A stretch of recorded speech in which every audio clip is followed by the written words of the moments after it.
इस वीडियो में मैं ग्लोरियस रिवेंज ऑफ ये फेंग की और एक न्यू एपिसोड को एक्सप्लेन करने वाला हूँ। चलो बढ़ते हैं एपिसोड की तरफ। तो इस एपिसोड की स्टार्टिंग में हमें खाई के नीचे ये फेंग को दिखाया जाता है। ये फेंग महसूस करता है कि नीचे तो ड्रैगन ब्लड बम मौजूद है और वो कहता है इसमें कोई शक नहीं कि इसके अंदर यानी कि आसपास से इसे कोई लावा रॉक बीस्ट प्रोटेक्ट कर रहा है। और फिर इससे ये फेंग को महसूस होता है कि जो फायर एनर्जी है इससे ये फेंग की जो क्रिम्सन फेदर रोब है उसे एक्टिवेट करने में हेल्प मिल सकती है। तो ये सोचते ये फेंग को पे आइस एनर्जी महसूस होती है। तो ये फेंग कहता है ऐसी प्लेस में आइस पावर कहाँ से आया। और फिर ये फेंग उसे चेक करने के लिए जाता है जहाँ पे हमें दो मेंबर्स को दिखाया जाता है जो कि एक लावा रॉक बीस्ट से फाइट कर रहा था। तो एक मेंबर कहता है तुम इतना भड़क क्यों गए हो, मुझे तो बस तुम्हारी बच्चे की जरूरत है ताकि हम लोग एलेक्सर्स को रिफाइन कर पाए। जहाँ पे पहली पर्सन का नाम फैनशाह था और दूसरे पर्सन का नाम हेईशा था। हेईशा फैनशाह से कहता है तुम्हें अपनी पावर को इस्तेमाल करने की जरूरत नहीं है, तुम इसे खत्म मत करना, मैं इसे संभालती हूँ क्योंकि हमें उस पर्सन को भी तो ढूंढना है जिसके पास क्रिम्सन फेदर रोब है।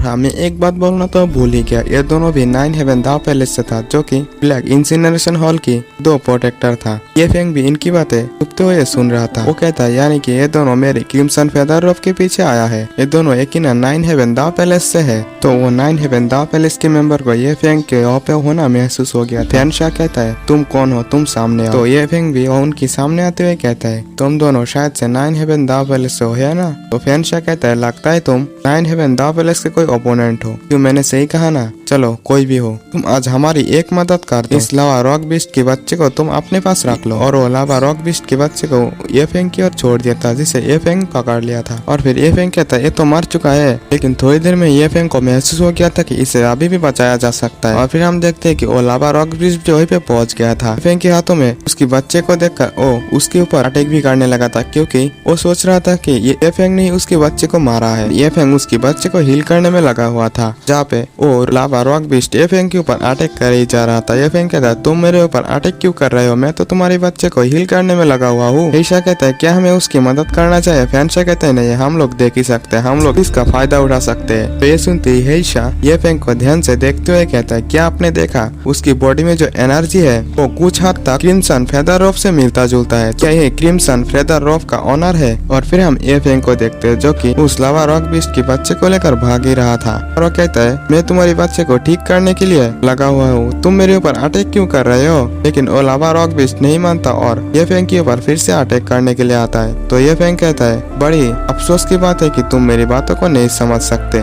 लेकिन अगर ऐसी ही बात है तो मैं पीछे नहीं हटने वाला, मैं भी तुम्हारे ऊपर अटैक करने वाला हूँ। और वो अपनी शॉट को निकालते हुए उस लावा रॉक बीस्ट के ऊपर अटैक करने के लिए आगे बढ़ता है। और वो इसमें अपनी स्वान स्पेसियस का भी यूज कर रहा था। वो फाइनली उस लावा रॉक बीस्ट को हिट कर दिया था। ये फेंग फिर से कहता है मैंने बताया ना था कि मैं तुम्हारे बच्चे को ठीक कर रही हूँ। और वो लावा रॉक बीस्ट भी ये फेंग की बातों को समझ चुका था और वो अटैक को बंद कर देता है। और फिर हम उस लावा रॉक बीस्ट के पास जो ये फेंग की शॉट था उसमें देखते हैं जहाँ पे लावा रॉक बीस्ट की कुछ ब्लड उसकी शॉट से होते हुए ये फेंग की बॉडी में चला गया था। इसकी वजह से ये फेंग की बॉडी से एक एनर्जी निकालते उसके बाद ये फेंग नीचे गिर गया था, साथ में वो लावा रॉक बीस्ट भी नीचे गिर गया था। फिर ये फेंग कहता है इस ब्लड ने तो मेरी ब्लड लाइन को भी एक्टिवेट कर दिया। और फिर ये फेंग वहीं पे बेहोश हो जाता है। और फिर वो दोनों मेंबर ये फेंग के पास आते हुए कहने लगता है मुझे ये उम्मीद नहीं था कि एक क्रिम्सन फेदर रोब इतना लो लेवल की पर्सन के पास होगा। चाहे कुछ भी हो, हमारी पावर की मदद से हम आसानी से इसको हासिल कर सकते हैं। अगर हम इसे हासिल कर लेते हैं तो हमें इसके बदले में हॉल से कई सारे रिवॉर्ड भी मिल सकते हैं। और वो इसके लिए उनकी ओर हाथ बढ़ाता है तो उसके हाथ को ये फेंग पकड़ लिया था जिससे उसे महसूस होता है कि जो ये फेंग की पावर है पहले से काफी ज्यादा स्ट्रॉन्ग हो चुका है और वो स्ट्रॉन्ग होते ही जा रहा है। और फिर हमें लावा रॉक बीस्ट के साथ साथ ये फेंग को पे होश आता हुआ हमें दिखाया जाता है। और फिर ये फेंग हवा में ही फ्लाई करने लगा था जहाँ पे ये फेंग ने अपनी क्रिम्सन फेदर रोब को भी एक्टिवेट कर लिया। इसकी बॉडी से काफी ज्यादा खतरनाक एनर्जी निकल रहा था जिससे उस ब्लैक इंसिनरेशन हॉल के दोनों प्रोटेक्टर के ऊपर भारी पड़ रहा था। फिर ये फेंग उन दोनों के ऊपर फायर एनर्जी से अटैक भी करने लगा था। वो दोनों इससे बचते हुए कहता है ये कैसी पावर है, क्या ये ब्लड लाइन की पावर है। ये फेंग कहता है अब तुम दोनों को मरना होगा।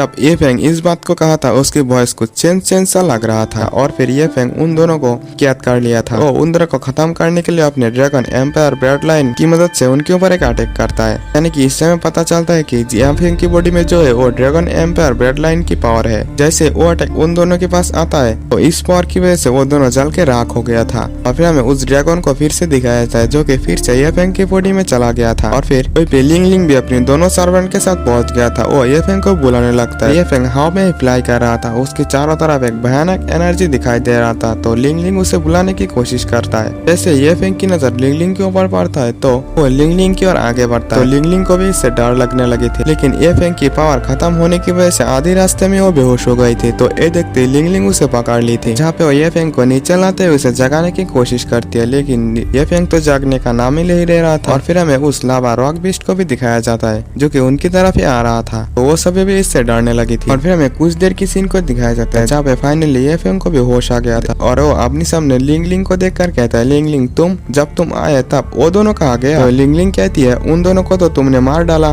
येफेंग कहता है, क्या मैंने? तो और फिर लिंग लिंग कहते हैं, जब मैं यहाँ पे पहले आया था तुमने तो मुझे डरा ही दिया था क्योंकि तुम उस टाइम हवा में ही उतर रहे थे और उन दोनों को तो तुमने राख में बदल दिया। तो येफेंग कहता है, क्या मैंने उन्हें राख में बदल दिया? अरे यार तो बहुत बड़ी गड़बड़ हो गई क्योंकि मुझे उनसे 9 हेवन दाव पैलेस के बारे में इंफॉर्मेशन निकालना था। और वो लिंग लिंग से पूछते हैं, आगे क्या हुआ? लिंग कहता है, उसके बाद तुम किसी वजह से बेहोश हो गए और मैंने तुम्हें पकड़ लिया और फिर ये लावा रॉक बीस्ट हमें यहाँ तक ले आया। तो येफेंग लावा रॉक बीस्ट का नाम सुनते ही पीछे मुड़ते हुए एकदम से डर गया था क्योंकि वो लावा रॉक बीस्ट उसके ही पीछे था। लेकिन वो लावा रॉक बीस्ट अटैक नहीं करता, उसे उल्टा ही प्यार जता रहा था। येफेंग कहता है, क्या ये क्रिम्सन फेदर रॉफ की पावर हो सकती है? और वो इसे चेक करने के लिए अपनी मुट्ठी को कस के पकड़ता है जिसके अंदर से काफी ज्यादा एनर्जी निकालने लगता है, जहाँ पे लिंग को भी प्रॉब्लम हो रही थी। येफेंग कहते हैं, मैंने light of the blood line की फर्स्ट लेवल को हासिल कर लिया। तो लिंग ये देखते ही डरते हुए कहते हैं, येफेंग प्लीज तुम पहले जैसा मत बनना जब तुम फाइट के टाइम बन गए थे। और फिर वो लावा रॉक बीस्ट के जो बच्चा था वो दौड़ते हुए येफेंग के पास आता है जो कि एक हाथ को लेकर आया था, जिसे लेते हुए येफेंग लिंग के साथ साथ वहाँ से जाने लगा था। और फिर जाते हुए येफेंग कहता है, लगता है ये वही है। इस फायर पावर को मेरी क्रिम्सन फेदर रॉफ को जरूरत थी, लेकिन वो पावर जो मैंने महसूस किया था उस वक्त क्या वो क्रिम्सन फेदर रॉफ ही था या फिर और कुछ था